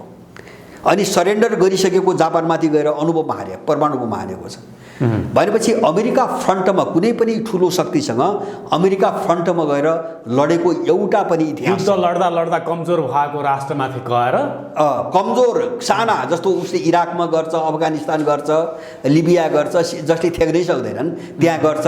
तर उसले पावरहरूमाथि गरोस्, त चीनमाथि आक्रमण गरोस् न होइन। रसियाले त देखाइ नै। भारतमाथिको प्रभाव नै कमजोर भयो भनेर अहिले होइन, कमजोर होइन। इन्डिया यस्तो हो, इन्डिया चाहिँ अब होला केही समयसम्म यस्तै इन्डियाले दोग्लो नीति लिएला, पश्चिमासँग चाहिँ हुने, क्वाडमा बस्ने, अनि चाहिँ रसियासँग पनि सम्बन्ध राख्ने जेला। तर उसको यो धेरै दिन चल्दैन, उसको यो धेरै दिन चल्दैन। यो जति बढ्दै जान्छ नि, उसको केही समयपछि यो सबै भङ्ग हुन्छ। इन्डियाले कि रसिया, चाइना कि अमेरिका होइन, अर्को बाटो तपाईँ हामीलाई पनि छैन। मैले बारम्बार भनेको छु, मैले बारम्बार त्यो बाटो किन छैन भन्छ भने जस्तो अहिलेको जमानामा असंलग्न आन्दोलन अब जन्मिँदैन होइन। हिजो जो जन्मियो नि त्यो असंलग्न आन्दोलन जन्मिने कुनै पनि चाहिँ तपाईँको आधार अहिले विश्वमा छैन। किनभने असंलग्न आन्दोलन जन्माएको त जवाहरलाल नेहरूले होइन, नेहरू व्यक्तिमा नजानुहोस् न, त्यो एउटा भौतिक परिस्थितिले जन्मायो क्या। त्यो परिस्थिति के हुन्छ भने त्यो बेलाको सबै देशको इकोनोमी आत्मनिर्भर इकोनोमी थियो होइन। जस्तो अहिलेको जस्तो अन्तर्निर्भर र परनिर्भर इकोनोमी थिएन। त यो नवउदारवादको जो नारा आयो नि 80को दशकपछि, अनि इकोनोमिक मोडेल कहाँ गयो भन्छ भने ठ्याक्कै पुँजी सञ्चय गर्ने, पैसा कलेक्सन गर्ने मोडेलमा गयो। अब जुन चिजको उत्पादनबाट अधिकतम पैसा आउँछ मान्छेले त्यो मात्रै उत्पादन गर्यो। जहाँ चाहिँ नाफा हुँदैन वा घाटा हुन्छ त्यो छोडिदियो होइन। जस्तो चीन चाहिँ म्यानुफ्याक्चरिङमा संसारमा सबभन्दा अगाडि किन गयो त भन्दाखेरि त्यहाँबाट लेबर कस्ट बढी पर्छ। युरोप र अमेरिकाले म्यानुफ्याक्चरिङको काम बन्द गरिदिए, छोड्थे। अब चीनबाट सस्तो ल्याए पनि भयो उनीहरूलाई अधिकतम नाफा हुन्छ, त्यहाँ जाने भए। माने त्यसले गर्दाखेरि चीन पनि चाहिँ जो आफूले उत्पादन गर्दैन जहाँ बन्द गर्यो त्यो अरूप्रति निर्भर भयो। युरोप र अमेरिकाले पनि जे उत्पादन गर्न छोडे अरूबाट किन्नुपर्ने भयो। यो समस्याबाट कुनै पनि देश अहिले मुक्त छैन। त्यसकारणले अब चाहिँ तपाईँको अब जस्तो अहिले इन्डियाको चीन अलिकता पोलाइटली भएको इकोनोमिक कन्डिसन चीनको चाहिँ हाइली भएको पनि नव उदारवादमा गएपछि नै हो। बजार अर्थतन्त्रको बाटो लिएपछि हो। तर चाहिँ उनको धेरै सन्तुलित छ होइन। उनको कस्तो छ भन्छ भने पश्चिमाहरू जस्तो उदारवादको प्रयोग पनि पश्चिमाहरूको मार्काको छैन। उनले बजारभित्र हात हाले मात्र त्यति कुरा हो। तर आफ्नो देशभित्र आफ्नो चाहिँ अर्थतन्त्रलाई उनले चाहिँ मेन्टेन गरेका छन्। उनले अराजक बन्न दिएका छैनन् होइन, मेन्टेन गरेका छन्। जस्तो चाहिँ यो केही समय सायद 8-9 महिना भयो चीनको एउटा निर्णय बाहिर आएको थियो। उनले जो अधिकतम सम्पत्ति कमाएर जो चाहिँ अरबपति खरबपति भए उनको निश्चित पर्सेन्ट राज्य कोषमा जम्मा गर्नुपर्ने एउटा डिसिजन गरेका छ। किन यो छाडा पुँजीपति बन्न नदिने उसको रणनीति छ। त्यसले चाहिँ पब्लिक सेक्टरबाट चाहिँ राज्यलाई कटाउँछ। त्यो खतराबाट उनीहरू सचेत छन् होइन। जो पब्लिक सेक्टर हो त्यसबाट चाहिँ तपाईँको सम्पत्तिको पर्सलाई अलग हुन नदिने र त्यो चाहिँ पब्लिक सेक्टरमा त्यो लगानी गरिराख्नुको निम्ति जसले चाहिँ अधिकतम पैसा कमाउँछ त्यसले चाहिँ अब निश्चित पर्सेन्ट चाहिँ राज्य कोषमा बुझाउनु पर्छ र त्यो चाहिँ सार्वजनिक चाहिँ हितको निम्ति त्यो लगानी गर्ने भनेर उनले निर्णय गरिसकेका छन्। त्यो पश्चिममा त छैन होइन। जस्तो पश्चिममा बेरोजगारी हुने कारण त्यो उनले त धनीबाट पनि पैसा असुलेर त्यो बेरोजगारी अन्त्यको निम्ति त्यो योजनामा लगाइरहेका छन्। धेरै ठुलो अन्तर छ। त्यस कारणले अहिलेको लडाइँ के हो यो समग्र भन्छ भने भन्छ नि सामान्य भाषामा न्यारेटिभको लडाइँ, शास्त्रको लडाइँ, आख्यानको लडाइँ होइन, अथवा थटको लडाइँ, विचारधाराको लडाइँ हो होइन। जसभित्र चाहिँ पोलिटिक्स पनि छ, अर्थतन्त्र पनि छ, त्यहाँ सभ्यता पनि छ, त्यहाँ संस्कार पनि छ, सारा चिज छ। यो लडाइँ भएको हुनाले हामी चाहिँ तपाईँको कसरी चाहिँ यो चिजलाई बुझ्ने भन्ने हाम्रो समस्या हो। त्यस कारण यहाँ अहिले पश्चिमा गीत गाएर एक त हाम्रो देश गिजोलले तिनै दुष्टहरू हुन् होइन। त्यो कोणबाट हेर्दाखेरि हाम्रो देशलाई यस्तो बनाउने त्यही अमेरिकन इन्डियन पनि मतियार भयो, त्यही युरोपियन हो मेन डिजाइन बनाउने। हाम्रै कोणबाट हेर्दाखेरि पनि तिनी हाम्रा दुष्ट शक्तिहरू हुन्। तपाईँ यसो भन्नुहुन्छ अब देशमा यस्ता किसिमका नेताहरू छन्, युवा नेताहरू बनिनेहरू, प्रखर वक्ताहरू बनिनेहरू, जोस र जाँगर जुनुन भएका व्यक्तिहरू बनिनेहरू, उनीहरूले अमेरिकाबाट चाहिँ 55 अर्ब ल्याउनुपर्छ, भारतबाट 80 अर्ब ल्याउनुपर्छ, चीनबाट 70 अर्ब ल्याएर देशको विकास गर्नुपर्छ भन्नेहरू पनि छन्। होइन, उनको स्कुलिङ त भिखारी स्कुलिङ हो, त्यही पढाएको छ। गगन थापाले त्यो किसिमको अभिव्यक्ति दिएको त संसदमा अभिव्यक्ति दिएको त पश्चिमा शिक्षाबाट दीक्षित मान्छे भनेकै भिखारी हो। उसको दिमागै भिखारी हुन्छ र उसले जस्तो यहाँ छ नि तिनी इकोनोमिस्ट भन्ने मान्छे देख्नुहुन्छ। गगन थापा भिखारी हो त्यसै आजको दिनमा। होइन, गगन थापा मात्रै तपाईँ कुरो नगर्नुहोस्। यहाँ चाहिँ स्कुल अफ थटबाट जो आए एउटा प्रोफेसरको कुरा गर्नुहोस्, उनी भिखारी हुन्। किन भिखारी हुन् भन्छ भने सबैका मुखबाट तपाईँ के सुन्नुहुन्छ, विदेशी ऋण र अनुदान बन्द भयो भने देश डुब्छ, देश बर्बाद हुन्छ भने उनको मन्त्र त्यही छ। किन त्यही पढाएको छ उसको दिमागै उसले भोट दिएको छ होइन। यथार्थ के हो भन्छ भने विदेशी ऋण र अनुदानले कुनै पनि देश पार लागेको इतिहास छैन। कुनै पनि देश बनेन जबसम्म आफ्नो स्रोत साधन प्रयोग गरेन नि। आफ्नो खुट्टामा नभएको देश संसारमा कहिले पनि सम्पन्न भएको छैन होइन। हामी तथ्य त हेर्नु पर्यो नि। तर तथ्यले के पनि भन्छ भने अमेरिका सबैभन्दा ऋण धेरै लिने राष्ट्रमध्ये, दुनियाँका राष्ट्रहरूमध्ये सबैभन्दा धेरै ऋण लिने अमेरिका पर्छ नि। चाइना उस्तै अग्रपङ्क्तिमा छ ऋण लिने होइन। सबभन्दा ठुलो ऋणी अमेरिकै हो अहिले। त्यो बाहिर देख्दाखेरि हो, तपाईँले ठिक भन्नुभयो। जस्तो बाहिर देख्दाखेरि जस्तो जीडीपी भनेको उनले सामान्य हेर्ने जीडीपी हो, टोटल देशमा त्यो वस्तु कति उत्पादन हुन्छ त्यसको मूल्य पैसामा कन्भर्ट गर्दाखेरि जति आउँछ त्यसलाई जीडीपी भन्छ। जीडीपी उत्पादनमा अमेरिका सबभन्दा ठुलो आकार देखिन्छ, तर ऊ संसारको सबभन्दा ठुलो ऋणी देश हो। त्यो पनि चीन सबभन्दा ठुलो साउ हो, उसको चीन चाहिँ सबभन्दा ठुलो साउ हो, त्यसपछि तपाईँको जापान छ, सायद जापान छ दोस्रोमा। भनेपछि अब ऊ पनि एउटा चाहिँ धर्मको अवस्थाबाट गुज्रिरहेछ। मैले भने यो युद्ध ऊ किन हात हाल्न सक्दैन त भन्छ भने यो सबै वारपार भयो भने त भोलि त डुब्छ, उसको त डुब्छ, जो ऋण छ नि त्यो सबै आफ्नो प्रभाव र प्रभुत्व दुनियाँमा कम हुँदै गयो भने अमेरिकाको ऊ कमजोर यो स्थितिमा चाहिँ डुब्न सक्छ भन्नुभयो होइन? होइन, त्यो मात्र होइन, जस्तो यो युद्ध भड्कियो, अलिकति फैलिँदै गयो, किताबन्दी कठोर भयो, जस्तो अब चीनपट्टि खुलेर चाहिँ अब तपाईँको देख्यो भने जस्तो उनीहरूले ऋण लिँदा उसको इकोनोमिक कन्डिसन डुब्न सक्छ भन्नुभयो हो। होइन, डिपोजिट जफत गरे तपाईँ के गर्नुहुन्छ? डिपोजिट जफत गरिदिए त डुबेन होइन?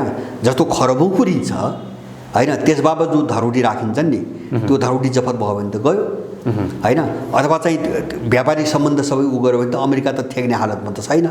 अमेरिका त कसरी टेक्न खोज्छ भन्छ भने यस्तै ऊ चाहिँ आफ्नो गरेर चाहिँ तपाईँ उक्सिने बाटोमा छैन, अरूलाई आक्रमण गर्ने लुट्ने। जस्तो खाडीमा आक्रमण गर्यो नि, सबै तेल लुट्नको निम्ति गर्यो, खाडीको प्रत्येक टेकमा दुईटा राष्ट्र भिडाइदिने र हतियार बेच्ने, एउटा हतियार बेच्ने, अरू स्रोत साधन लुट्ने होइन? जस्तो खाडी पुरी क्षेत्रभित्र अहिले 80% तेल चुस्ने कम्पनीहरू अमेरिकन कम्पनी छन्, त्यतिको निम्ति आक्रमण गर्यो। जस्तो सिरिया र लिबियामाथि किन आक्रमण गर्यो?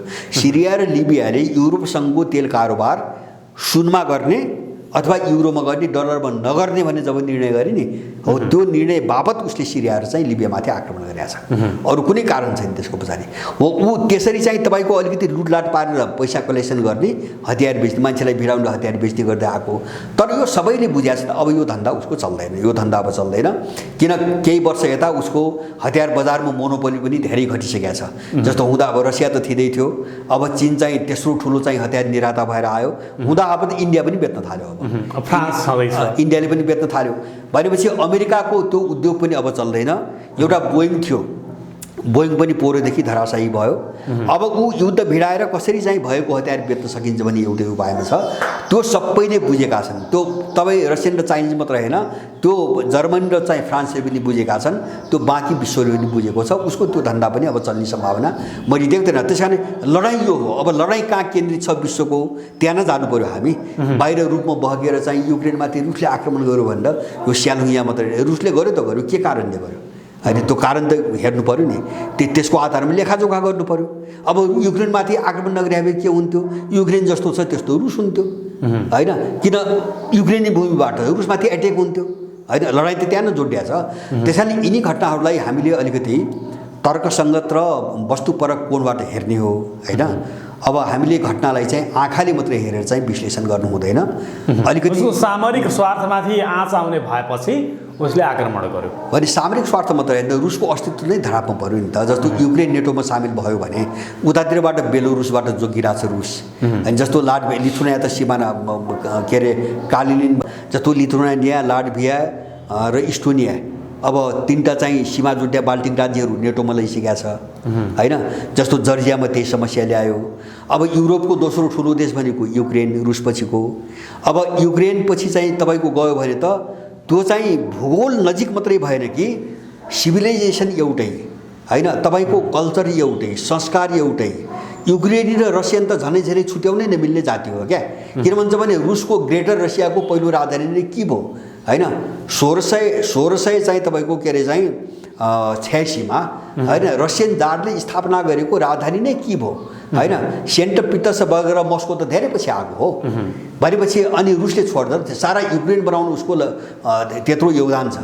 त्यो मात्रै होइन, तपाईँको युक्रेनी जमिन अहिले पनि गुगल हेर्नुहोस्, नक्सा हेर्नुहोस्, युक्रेन 17औं शताब्दीको मध्यमा युक्रेनको आकार नेपालको एउटा अञ्चल जत्रो छैन। युक्रेन जसलाई युक्रेन भनिन्थ्यो होइन, युक्रेन जसलाई भनिन्छ नि अहिले, त्यसको आकार नेपालको एउटा अञ्चल जत्रो छैन। अहिले पनि गुगलमा हेर्न सकिन्छ।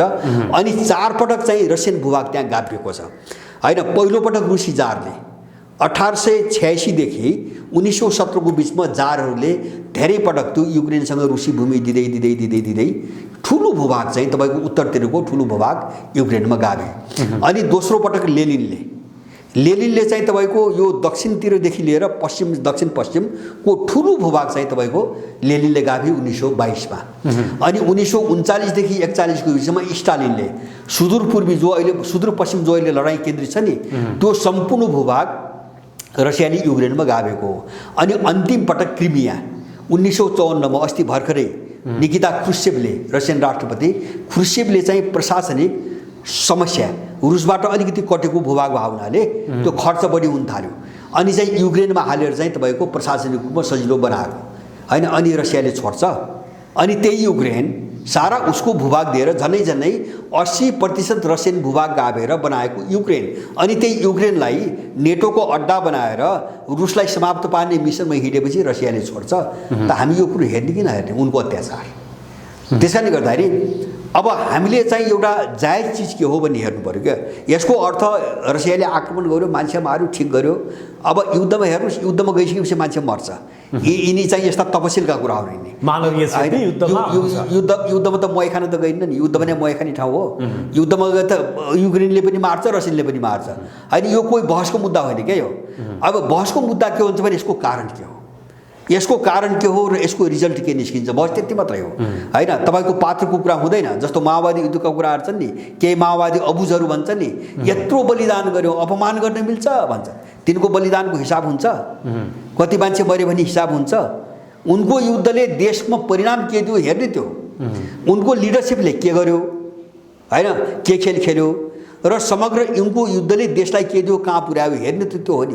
रिजल्टको आधारमा मूल्याङ्कन गरिदियो। त्यसकारणले गर्दाखेरि म लागेको थिएँ माओवादी युद्धलाई पराजित भन्न मिल्छ भन्छ अबुझ माओवादी हैन।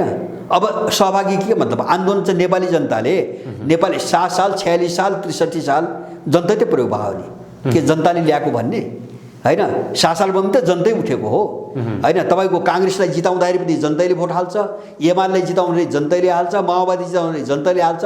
प्रयोग हुन्छ हैन। त्यसको सिङ्गो डेभलपमेन्टको प्रक्रियामा हिसाब हुँदैन। हिसाब लिडरसिप के हो र त्यसबाट निस्कने नतिजा के हो हिसाब मूल्याङ्कन यहाँबाट मात्रै हुन्छ। त्यसकारणले हामीले कारण र त्यसको परिणाम नहेरिकन कुनै घटनाका बारेमा धारणा बनाउनु हुँदैन। मेरो चाहिँ आफ्नो स्पष्ट हुन्छ। अब हामी कार्यक्रमको अन्त्यतर्फ पनि छौँ। लामो समय संवाद गरियो। अब अन्त्यमा तपाईँलाई हेर्ने दर्शक महानुभावहरूलाई के भन्न चाहनुहुन्छ? मैले एउटै हो जस्तो मैले भनेको छु जस्तो देशको स्थिति एकदम भयावह छ। अब मैले भने नि आँखाले एउटा चिज देखिन्छ तर हामी आँखाले देख्ने मान्छे मात्रै नबनौँ हैन। हामीले अलि मस्तिष्कले पनि हेर्ने कोसिस गरौँ किन मस्तिष्कले धेरै कुराहरू अहिले देखिँदैन बाहिर जो आँखाले देख्छ। त्यसकारणले नेपाल यदि चाहिँ अहिले विश्वको जो परिस्थिति छ यो मान्नुहोस् एकछिन पश्चिमाहरूको पक्षमा ढल्कियो भने नेपालको तस्बिर युक्रेनको रूपमा अगाडि आउँछ। यसमा मलाई कुनै पनि शङ्का छैन। त्यसकारणले अब जस्तो युक्रेनमा अहिलेको चाहिँ जस्तो अमेरिकनहरूले कहाँ पुर्याए त्यो त हामीले समाचारबाट धेरै कुरा बुझिरहेछौँ सुनिरहेछौँ हैन। अब उनीहरूले भित्र नेपालमा पनि त्यही गरिरहेका छन्। जस्तो अथि कार्गो जहाज आएको छ सेनाको इन्डियन आर्मीको के अरे अमेरिकन आर्मीको कार्गो जहाज आएको छ के सामान आउँछ। कूटनीतिक नियोगका मान्छेहरू आएको भनेर होइन उनले भने त्यही हो किन कुटनीतिक भनेपछि हेर्न पाइएन हैन। जस्तो अमेरिकन दूतावासको सामान भनेपछि खोल्न पाइएन। अब खोल्न नपाएपछि त्यहाँ हतियार पनि आउँछ त्यहाँ अरू चिज पनि आउँछ हैन। अब सबै चिज आछ। अब त्यो त यो आछि छ भन्न त सकिन्न। तर उनको कार्गो विमान के आयो कार्गो विमान ल्याउनु पर्ने कारण के हो त्यो त भन्नु पर्यो नि त। नेपाल सरकारले त्यो त भन्नु पर्यो। देश यो ठाउँमा युएस एयरफोर्सको जहाज नेपालमा ल्यान्ड भयो र नेपाल त्यो जहाजभित्र के थियो भनेर नेपालले हेर्न पाउने त्यो अधिकार छैन नेपाललाई हैन। कूटनीतिक प्रक्रिया भनेपछि त्यो लेबल लगाइसकेपछि हेर्न पाइँदैन। कूटनीतिक नियमै त्यही हो। जस्तो दूतावासको निम्ति सामान भनेपछि खोल्न पाइँदैन हेर्न पाइँदैन। नेपाल यदि अमेरिकामा लयो भने पनि हेर्न पाउँदैन अमेरिकाले होइन नियमले पाउँदैन। नियमले पाउँदैन। अब हेर्नेले शक्तिवालाहरूले टाइट गर्छन् हेर्न पनि सक्छन्। जस्तो अस्ति पाकिस्तानमा चाहिँ उत्तर कोरियाको दूतावासमाथि पाकिस्तानी पुलिस पस्यो भन्ने घटना आयो नि त्यो त सामान्य नियमले नपाउने घटना हो। किन दूतावास भने त स्वतन्त्र अर्को देश हो त्यो अर्को देश हो त्यो त अर्को देशमाथिको हमला हो त्यो। तर पाकिस्तानी पुलिस पस्यो हैन। के कारणले पस्यो पाकिस्तानी पुलिस पस्यो मिल्दैन हैन। जस्तो चाहिँ यहाँ पनि विदेशी जो दूतावास छन् त्यो दूतावासभित्र नेपाली पुलिस पस्न पाउँदैन। तर एयरफोर्सको जहाजभित्र आएको कुरा त सानो कुरा होइन नि हो। त्यही मैले भने जस्तो एयरफोर्सको कार्गो जहाज नेपालमा आउनुपर्ने कारण के त्यो त बुझ्नु पर्यो नि त मान्छेले।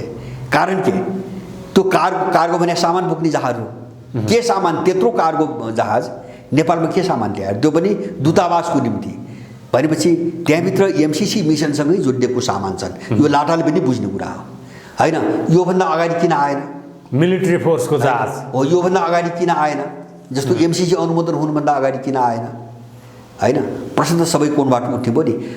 माने यिनी बहसमा नजाउँ। अब यहाँ यिनको यस्तो धेरै छ। हामीले हेर्ने के हुन्छ भने नेपाललाई युक्रेन बनाइछाड्छ अमेरिकाले, नेपाललाई युक्रेन बनाइछाड्छ। किन भन्छ भने तपाईँको अहिलेको चीन भनेको तपाईँको युक्रेनसँग जोडिएको रसिया हो उनको निम्ति, र रसियालाई छिन्न भिन्न पार्न युक्रेनको जो बलि चढाइदिए नि हो। अब उच्च स्तरमा चीनको भ्रमण हुँदैछ, चिनिया विदेश मन्त्री नेपाल आउँदैछन्। यही प्रभावलाई निस्तेज पार्नको लागि, यही प्रभावलाई कम गर्नको लागि आउने हो होइन? प्रभाव कम मात्रै होइन, चिनियाहरूले नेपालप्रति अब एउटा चाहिँ रिभ्यू गर्छन् यो भ्रमणपछि। किन यो भ्रमण उनको पहलमा हुन थालेको छ एउटा हामीले बुझ्नुपर्ने होइन। दोस्रो कुरो चाहिँ चिनिया राष्ट्रपतिपछिको दोस्रो शक्तिशाली व्यक्तिले यो भ्रमण गर्दैछन्। दोस्रो कुरा अब यो मैले के देख्छु भने मेरो अनुमानमा अब एमसिसीका एउटा मलाई लाग्छ एमसिसीसँग कुरा उठ्यो भने एउटा कुरामा उठ्ने हो। किन चिनियाहरू चाहिँ अमेरिकन जस्तो नाङ्गो भएर चाहिँ देखिन सक्दैनन् होइन, सर्वाङ्गी नाङ्गो। उनले 2-3टा कुराहरूमा उनको ख्याल गर्नुपर्छ। एउटा एमसिसी अनुमोदन गर्ने बेला अमेरिकाले जुन धम्की दियो त्यो धम्कीको काउन्टरमा उनीहरूले बोलेका छन् होइन। यो धम्की को चाहिँ चीनले काउन्टर गर्नेवाला छ भनेको छ। एउटा कुरा हामीले त्यो शेरबहादुर देउवा प्रचण्ड र केपी शर्मा ओलीलाई फोन गरेर सहायक विदेश मन्त्री डोनाल्ड लूले अमेरिकाका सहायक विदेश मन्त्रीले धम्काए नेपालका शीर्ष राजनीतिक दलका शीर्ष नेताहरूलाई धम्काए। त्यसको प्रधानमन्त्रीलाई समेत धम्काए। त्यसको प्रतिकार गर्ने भनेर चीन बोलेको छ एउटा कुरा। दोस्रो उसले के भनेको छ भन्छ भने उसले चासो राख्ने दोस्रो कुरो यिनले जो व्याख्यात्मक प्रस्ताव भने नि त्यो तिमीहरूले कार्यान्वयन गर्छौ गर्दैनौ उनले सोध्ने त्यो हो। उनले त्यो पक्कै सोध्छन् मलाई लाग्छ। किन त्यो एमसिसीको सम्झौता र व्याख्यात्मक प्रस्तावमध्ये धेरै कुरो बाजिन्छ। यिनको व्याख्यात्मक प्रस्ताव मान्न अमेरिका बाध्य छैन। किन यो त एकपक्षीय हो, यो त एकपक्षीय हो, लिखित द्विपक्षीय सहमति होइन। अब त्यसपछि यिनको जवाब के हुन्छ तेस्रो कुरा। र तेस्रो महत्त्वपूर्ण के हो भन्छ भने 5 वर्ष एमसिसी भन्दा अगाडि सम्झौता भएको बिआरआई 5 वर्षदेखि एउटा पनि सम्झौता अगाडि बढ्न नदिएर यिनले पेन्डिङमा राखेका छन्। ओलीको कार्यकाल पेन्डिङमै राखेर सकियो, शेरबहादुरले गर्ने प्रश्नै भएन होइन। त्यसकारणले त्यसको उनले जवाब माग्छन्। र यो सबै चिज के को निम्ति हुन्छ भन्छ भने युक्रेनको घटनापछि केही देशहरूसँगको सम्बन्ध पुनर्विचार गर्नुपर्ने एउटा बाध्यता उनीहरूको अगाडि आइसकेको छ। जस्तो नेपाललाई कसरी ट्रिट गर्ने भन्ने जस्तो अहिले जे छ नि होइन, यो ढङ्गले उनको चल्दैन। मैले बुझेको अब चल्दैन। किन भन्छ भने यिनी नेपालले अकस्मात गएर युक्रेनको पक्षमा मत जाहेर गर्नु, युक्रेनको मात्रै होइन तपाईँको युक्रेन मात्रै होइन एमसिसी त अनुमोदन गरे नि। एमसिसी नेपालको संसदबाट युक्रेन त टाढाको कुरा हो। जस्तो एमसिसी अनुमोदन गरे भने विचार गर्नुपर्ने बाध्यता सबैले आयो। किन विश्वको ध्रुवीकरण त्यो बाटोमा गइसक्यो होइन। यो बाटोमा उनको निम्ति बाध्यता हो। अब जस्तो नेपालसँग कसरी डिल गर्ने उनीहरूले यो भ्रमणपछि एउटा नयाँ सोच बनाउँछन्। यसमा मलाई कति पनि शङ्का छैन। एउटा नयाँ सोच बनाउँछन्। चीनले अब आफ्नो हेर्ने नीति नेपालप्रति हेर्ने नीति परिवर्तन गर्छ एकदम यिनको जवाफ हेरिकन र यिनको त्यो भूमिका हेरिकन उनले नीति बदल्छन्। अब उनी कहाँ हेरिरहेछन् भन्छ भने एमसिसीको जस्तो बिआरआईसँग भएका सम्झौताहरू हेर्ने हो भने अमेरिकाको एमसिसी लागू यहाँ हुन सक्दैन। जुन मिसन बाहिर छ नि उ त सैन्य मिसन हो त्यो त एमसिसी होइन। एमसिसी बिआरआईसँग भएका सम्झौता अगाडि बढ्ने हो भने एमसिसीको अमेरिकन मिसन अगाडि बढ्दैन होइन। किन बढ्दैन? अब एमसिसी चाहिँ अगाडि बढाउने भने बिआरआई कार्यान्वयनमा आउँदैन, सम्भवै छैन। किन सम्भव छैन भन्छ भने पहिलो कुरो त सम्झौतामा अमेरिकी कानुन लाग्ने कुरा गरिसकेका छ पहिलो कुरा होइन। दोस्रो कुरा अर्को प्रावधान त्यहाँ के छ भन्छ भने एमसिसी परियोजनामाथि कुनै आँच आउने असर हुने कुनै अन्य पक्षसँग भएका सम्झौताहरूको कारणले एमसिसी परियोजनामा कुनै असर पुग्न सक्ने देखेमा त्यस्ता सम्झौताहरू निष्प्रभावी हुनेछन् भनेको छ। भन्नुको मतलब यदि एमसिसी अमेरिकन मिसन अगाडि बढ्ने दौरानमा कुनै बाधा आउने भयो भने अरू देशसँग बिआरआई मात्र होइन भारतसँग हुन सक्छ। फर इक्जाम्पल तिनी कुनै पनि देशसँगका सम्झौताहरू निष्प्रभावी हुन्छन् भनेर चाहिँ सम्झौतामा लेखेको छ। त्यसकारणले एमसिसी त बिआरआई र भोलि इन्डियाको पनि त्यही हालत आउँछ सबैलाई ब्लक गर्ने विषयमा आएको छ सम्झौतामा हो उनले त्यो चेक गर्न खोजिरहेछन् अहिले उनले त्यो चेक गरिसक्छ। तर तपाईँलाई एउटा कुरा थाहा छ नि, आज श्रीलङ्काको भूराजनीतिक धरातल हेर्ने हो भने श्रीलङ्काले लगातार पश्चिमा राष्ट्रको प्रभावलाई निस्तेज पार्नको लागि भनेर अमेरिकाले दिने एमसिसीदेखि लिएर अन्य सहयोगहरूलाई उसले चाहिँ नेग्लेक्ट गर्यो। तर चीनले दिएको सहयोग BRI-देखि लिएर अन्य ऋण लिने सहयोगहरूमा चाहिँ उसले हात थापिरह्यो, जसले गर्दा आज श्रीलङ्का इकोनोमिक कन्डिसन कङ्गाल भएको छ। त्यस्तै कन्डिसन नेपालको आओस् भनेर नेपालका राजनीतिक दलहरूले यसो भए नेपालको सरकारले हामी उनको प्रोपोगन्डा नजाउँ क्या। मलाई एउटा कुरा के भन्दैछ भन्छ भने चीनसँगको BRI-सँगको सम्झौताको कारणले श्रीलङ्का कङ्गाल भएको छ भनेर कुनै तथ्याङ्क तपाईँ दिन सक्नुहुन्छ? कुनै तथ्याङ्क छ तपाईँसँग? तर होइन तथ्याङ्क नभइकन भन्नु यो उनको स्याल हुँ हो क्या। श्रीलङ्काले चीनलाई ऋण तिर्न नसक्दा एउटा बन्द कहानी दिनु परेको छ नि। होइन यो पनि गलत झुट हो। श्रीलङ्काको सबभन्दा ठुलो ऋणी चीन नै होइन, तपाईँ तथ्याङ्क हेर्नुहोस् न। चीनभन्दा ठुलो ऋणी चाहिँ तपाईँको जापान छ, चीनभन्दा ठुलो ऋणी अमेरिका छ। श्रीलङ्कामा अहिले जति ऋण भन्छन् नि चिनियाहरूको टोटल जति ऋण छ नि त्यसको चाहिँ तपाईँको 12-15% भन्दा माथि चिनिया ऋण छैन। यो पश्चिमाहरूले फलाएको प्रोपोगन्डा हो, यो सबै इन्डियनहरूले फलाएको प्रोपोगन्डा। हामी तथ्यमै नगरी बोलिरहेछौँ क्या। तर श्रीलङ्काले आफ्नो भूमिमा चिनिया बन्दरगाह किन निर्माण गर्नु? त्यो उसको आवश्यकता होइन, उसको आवश्यकता। भन्ने कुरा अलिकता त्यसले चाहिँ आशंका जन्माएको छ के? कसलाई? नै आशंका यस्तो को अमेरिकनलाई दिनु त? अमेरिकनलाई दिए के राम्रो हुन्थ्यो, इन्डियनलाई दिए राम्रो हुन्थ्यो। उसले आफ्नो फाइदा चीनलाई नै पोर्ट चाहिँ दिँदाखेरि 79 वर्षको लिजमा न हो, त्यो चीनले किनेको त होइन होइन। जस्तो त्यसो भए यहाँका यिनले किन दिने?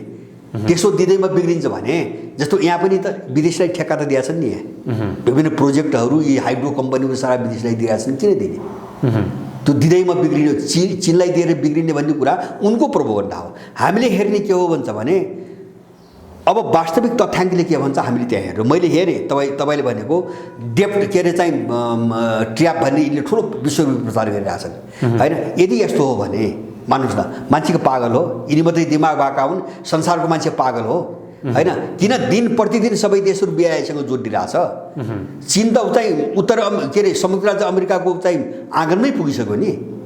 निकारागुआले हस्ताक्षर गर्यो, पनामाले गर्यो होइन, उहाँ चाहिँ ल्याटिन अमेरिकामा अर्जेन्टिनाले गर्यो, अब चिलीले गर्दैछ, साल्भाडोरले गर्दैछ।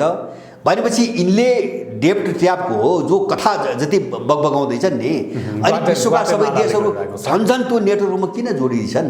फाइदा देखेर हो, मूर्ख त होइन नि त। हामी मात्रै जाने बुझेका छौँ भनेर दुनियाँलाई मूर्ख ठान्नु त भएन। भनेपछि यो प्रोपोगन्डा विरोधीहरूले गर्छ होइन। तपाईँ हामी जाने कहाँ हो भन्छ भने हामी जाने कहाँ हो भन्छ भने हामी जे कुरा बोल्छौँ नि त्यो तथ्याङ्कमा छ कि छैन भनी जानु पऱ्यो क्या। जस्तो श्रीलङ्काभित्र होइन, श्रीलङ्काको मान्छे पागल हो, तपाईँको त्यो के अरे चाहिँ तपाईँको बन्दरगाह लिजमा दिएर मेरो। तर आज श्रीलङ्कामा जुन किसिमबाट इकोनोमिक क्राइसिस भएको छ नि, होइन क्राइसिस हेर्नुहोस्, क्राइसिस रातारात आउँदैन। तपाईँ तथ्याङ्क हेर्नु, क्राइसिस चाहिँ रातारात एकै वर्षमा चाहिँ तपाईँको देश डुब्ने कुरा हुँदैन क्या।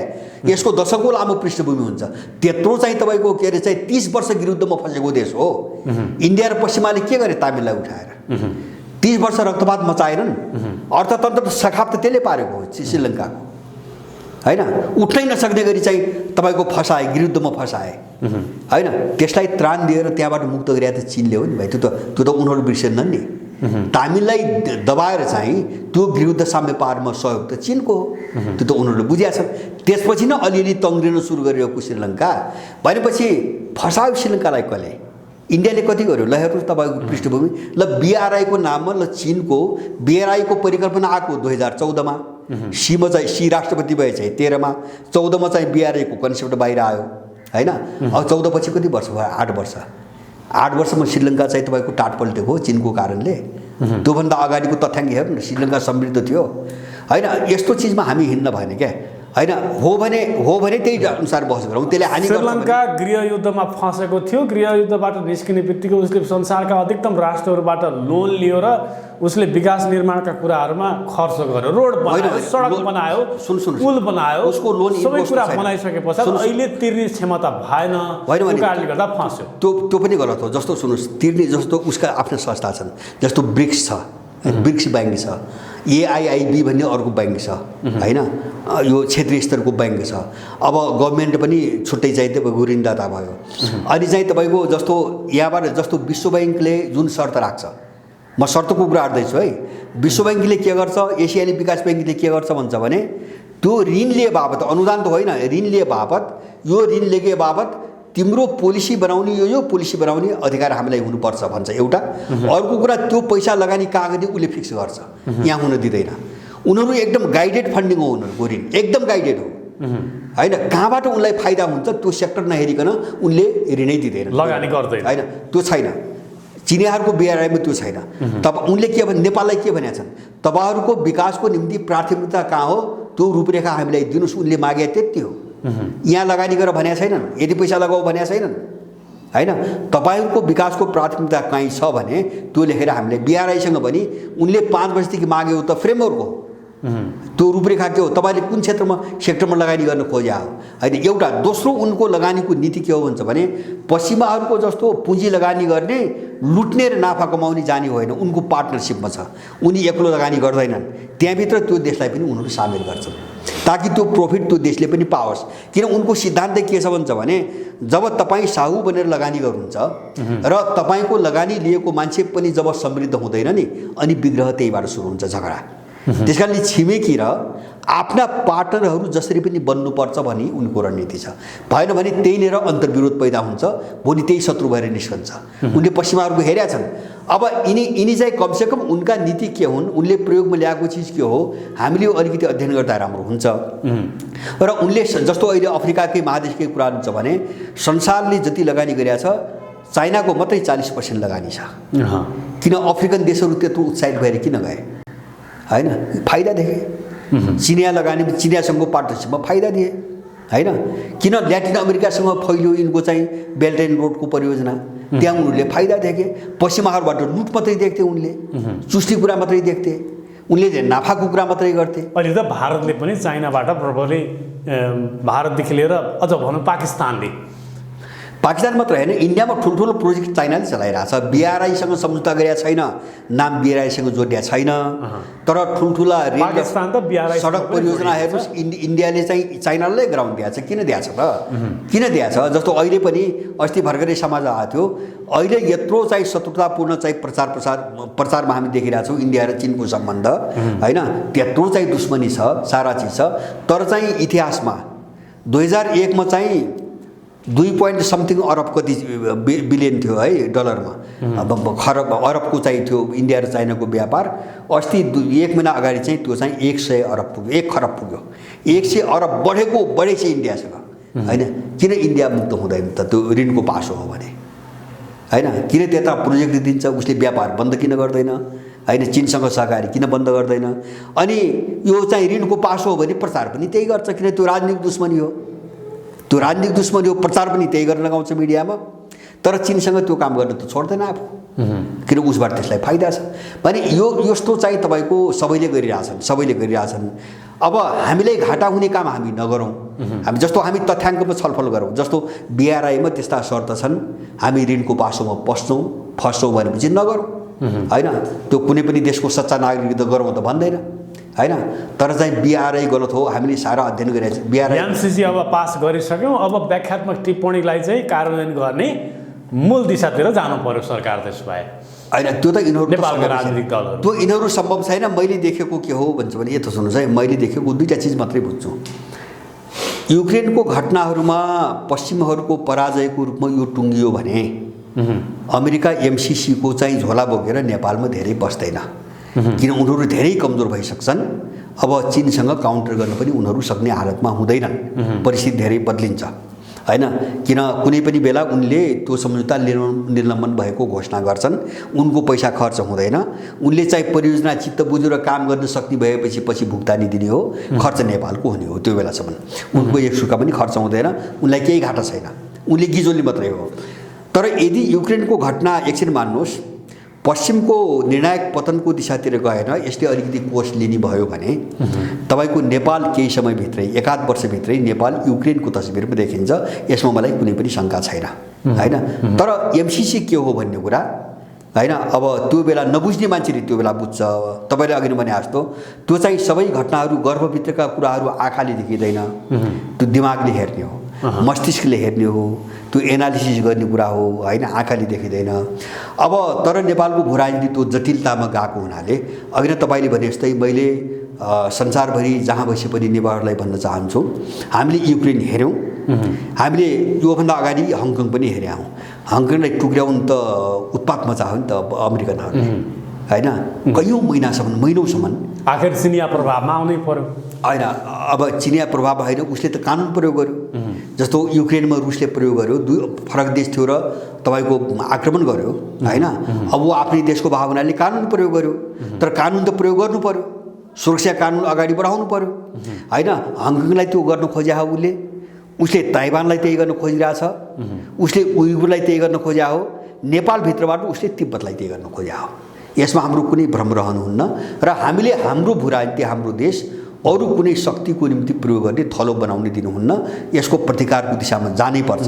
तिब्बतलाई स्वतन्त्र बनाउने मिसनमा नेपालमाथि एमसीसी लादिए हो, अरू केही छैन होइन। अमेरिका तिब्बत मलाई लाग्छ तिब्बतमाथि प्रभाव जमाउन हो। तिब्बत चाहिँ जस्तो चिनको अङ्ग नभइदिएको भए, तिब्बत यिनको प्रभावमा भइदिएको भए मलाई विश्वास छ पश्चिमाहरूले नेपालमा एक सुको लगानी गर्नेवाला थिएनन्, एक सुको पनि होइन। संसारका धेरै देशमा गइरहेछन्, जस्तो जसको जियो पोलिटिकल महत्त्व छैन नि, तपाईँको संसारको धेरै देश हेर्नुहोस्, एक कौडी उनले लगानी गर्दैनन्। किन गर्ने? कि त त्यस्तो भू राजनीतिक महत्त्व बाहेक एकै ठाउँ उनले लगानी गर्छन् जहाँ स्रोत साधन छ, लुट्टोको निम्ति गर्छन्, होइन भने पश्चिमा लगानी काहीँ पनि हुँदैन, भएको पनि छैन। उनले या त लुट्ने या त त्यो देश चाहिँ तपाईँको गिजोल्ने, दुईवटा कोणबाट लगानी गर्ने हो। यिनको लोकतन्त्र पनि के हो? यहाँ त समाज भड्काएर, सामाजिक विद्वेष फैलाएर, समाजमा विभाजन ल्याएर, एउटा सेक्टरको ढाडमाथि टेकेर अनि चाहिँ नेपालमा चाहिँ गृहयुद्ध गराउने र चाहिँ आफ्नो फौजी स्टेसन गराउने वातावरण उनले चाहिँ लोकतन्त्रका कुराहरू त यहाँबाट ल्याएका हुन्। सङ्घीयता, आत्मनिर्णयको अधिकार होइन, अनि चाहिँ बहुराष्ट्रिय राज्य, जन्मको आधारको नागरिकता, सबै मुद्दा त्यही जोडिहान्। भनेपछि हामीले उनीहरूको यो मिसन बुझेनौँ भने हामी युक्रेनी हुन्छौँ, त्यो नीति भोलि आउँछ। र मैले अन्तिममा भन्न खोजेको चिनिया जो विदेश मन्त्रीको भ्रमण छ, यो विदेश भ्रमण, अब यो भ्रमणपछि यिनीहरूले नेपालको विषयमा आफ्नो धारणाको बारेमा समीक्षा गर्छन्। यसमा मलाई कुनै पनि शङ्का छैन। व्यापक बहस हुन्छ त्यसपछि, बहस होइन, उनले अर्को निर्णयमा उनीहरू पुग्छन् होइन। जस्तो अर्को निर्णयमा पुग्छन् भने के भन्छ भने उनी हातहाली निर्णयमा पुग्छन्। किन अब कूटनीतिक हिसाबले नहुने यो मिसनमा चाहिँ, एउटा विदेशी मिसनमा चाहिँ अर्को चाहिँ तपाईँको छिमेकीका विरुद्धमा यस्तो नाङ्गो ढङ्गले आइसकेपछि उनीहरूले भनेका छन् हामी काउन्टर गर्छौँ त उनले भनिसके, उनले सङ्केत दिइसकेका छन्। यस्तै सङ्केत रुसले पनि दिएको हो। रुसले चाहिँ डिसेम्बर 17मा नेटो र अमेरिकालाई जो सुरक्षा सम्झौता प्रस्ताव पठायो नि, यो चाहिँ निश्चित समयभित्र स्वीकारिएन भने उसले समय पनि भनेको छ, हामी अन्तहीन बहसमा हामी जाँदैनौँ, अन्तहीन वार्तामा हामी जाँदैनौँ, यो भ्रम पश्चिमाले नेपाली हुन्छ। निश्चित केही दिनभित्र यो सम्बोधन गरेन भने हामी यसको चाहिँ तपाईँको जवाब, आफ्नो जवाब हामी दिन्छौँ भनेर उनले पटक पटक भनेका थिए र उनले नटेरेपछि चाहिँ यो घटना अगाडि बढ्यो। चिनियाहरूले पनि त्यो एमसीसीको बेला भनेका छन् यो जबरजस्ती र धम्कीको चीनले काउन्टर गर्छ, यसको प्रतिकार गर्छ भनेका छन्। त्यति भनेपछि काफी छ, त्यो भाषा काफी छ। अब नेपाल त्यो दिशामा जान्छ, या त बिआरआईको निम्ति उनले बाटो खोल्नु पर्यो, त्यो भनेको अमेरिकन एमसीसी अगाडि नबढ्ने हो। एमसीसी अगाडि बढाउने हो भने बिआरआई ब्लक गर्नु पर्यो। दलालहरूसँग अब तेस्रो विकल्प छैन, अर्को दोस्रो विकल्प केही पनि मैले देख्दिनँ। यिनीहरू त्यो मिसनमा प्रयोग हुने मान्छे हुन्। त्यस कारणले नेपालको भू राजनीति मलाई लाग्छ तपाईँको चिनिया विदेश मन्त्रीको भ्रमण र त्यसपछि बन्ने जो चिनिया धारणा हो नि, त्यो धारणाले नेपालको गन्तव्य र भविष्य अब क्लियर गर्छ। मेरो आफ्नो बुझाइ यति हो। चिनिया विदेश मन्त्रीको नेपाल भ्रमणले अबको नेपालको राजनीतिक भविष्य, राजनीतिक दिशा कता जान्छ भन्ने हो। यहाँको यो चाहिँ जो उतार चढाव हो नि, तरलता, अब यो कुन दिशातिर जान्छ भन्ने कुरो यसले क्लियर गर्छ। अब किन यसमा अब ढिलाइ उनीहरू गर्दैनन्, किन युक्रेन त देखेँ नि मैले भने, युक्रेन त देखेँ नि, त्यहाँ ढिलाइ गर्दाखेरि समस्या के आउँछ भन्ने त बुझेँ। त्यस कारणले उनको एउटै उद्देश्य हो बिआरआई अगाडि बढ्छ कि बढ्दैन, जो भइसकेका सम्झौता हुन् त्यो कार्यान्वयनमा आउने कि नआउने उनले खोजेको त्यति कुरा हो होइन। त्यसमा चाहिँ तपाईँको आनाकानी भयो भने उनी एउटा नयाँ निष्कर्ष, एउटा सारांश के बुझ्यो भने के बुझौँ भने चिनिया विदेश मन्त्रीको भ्रमण भनेको बिआरआईलाई अगाडि बढाउनको लागि हो। होइन, त्यसमा कुनै शङ्का छैन, अरू केही छैन। एमसिसी अनुमोदन भइसकेपछि बिआरआई जसरी पनि अगाडि बढाउने, अब नबढाउने नै चाहिँ यिनीहरूले गरे भने उनीहरूले नेपालपट्टिको धारणा पुनर्विचार गर्छन्, त्यो उनको बाध्यता हो। हुन्छ, अब त्यसपछि के हुन्छ भन्ने कुरा हामीले धेरै व्याख्या गर्नु पर्दैन।